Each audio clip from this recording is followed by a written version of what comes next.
currently we're in our wet season, so flying these things at the moment are probably not going to happen for some time, and build-wise we're struggling to get some builds happening at the moment in between moving house and that sort of thing. So not a great deal I can really do on my channel at the moment, so I thought, what can I do?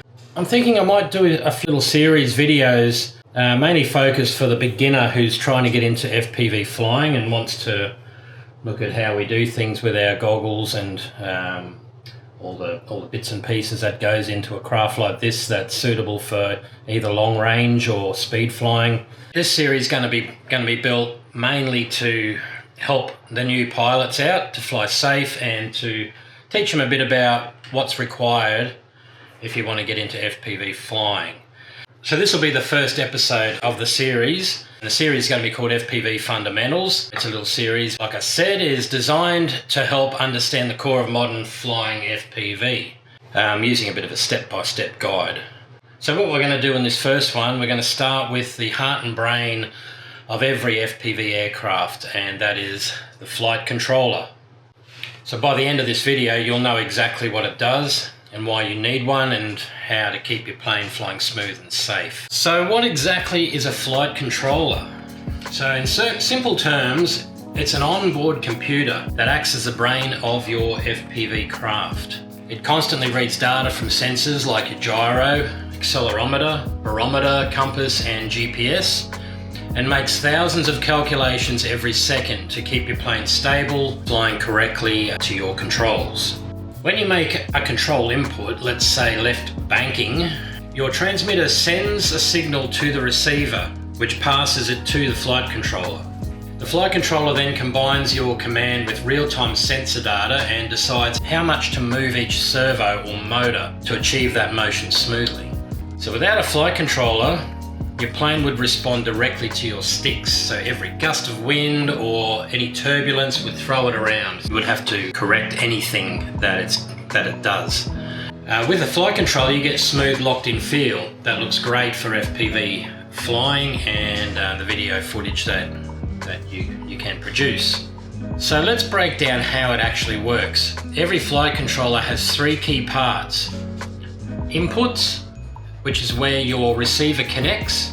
The flight controller reads your throttle, pitch, roll, and yaw commands through the inputs. The onboard processor constantly calculates how your aircraft is behaving using the sensor data, things like angle, rotation, and speed. Outputs, finally it sends corrected signals to your servos and ESCs, controlling the ailerons, elevator, rudder, and throttle. This closed feedback loop is happening hundreds of times a second. That's what gives your plane stability, smooth flight paths, and autopilot features such as return to home. Now let's talk about sensors that make all this possible.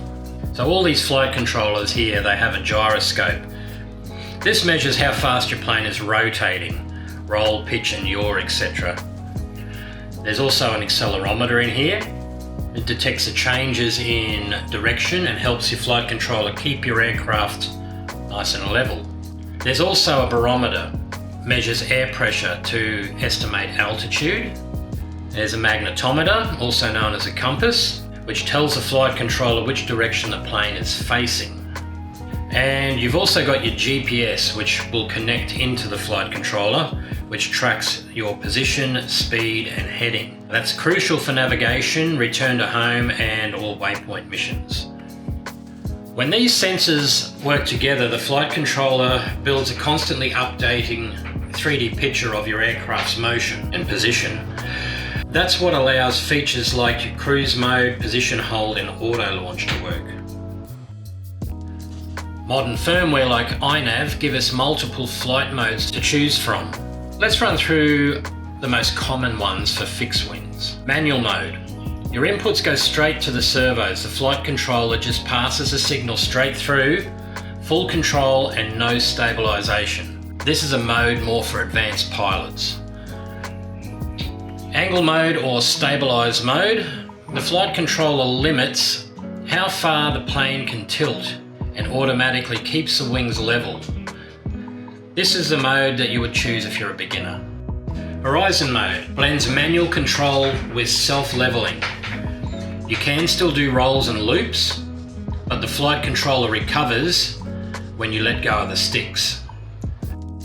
Cruise mode locks in your heading and altitude, ideal for long distance FPV flights. And return to home, or RTH is what it's also known as. If your craft loses signal or failsafe is triggered, the flight controller will use the GPS to turn around and automatically return to your launch point. There are other modes such as acro mode as well, and a few other modes also you can choose from, which we're not going to go through in this video.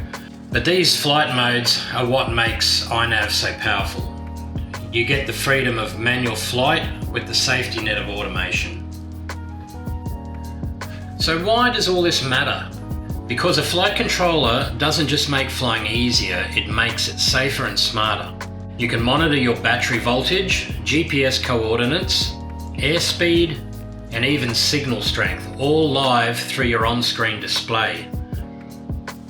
You can also record flight logs, fine-tune how your plane responds, and even enable full autopiloted missions. And best of all, with open source systems like INAV, you can customize everything to suit your flying style. So that's what a flight controller actually does. It's a brain that keeps your FPV plane stable, smart, and under control. If you found this video helpful, hit the like button and subscribe to Stone's RC channel, and don't miss the next episode in FPV Fundamentals series, where we're going to dive into INAV versus Betaflight and Ardupilot to find out which firmware is really best suited for fixed wings. Thanks for watching, and hope you enjoyed this, and we'll see you in the next video. Bye for now.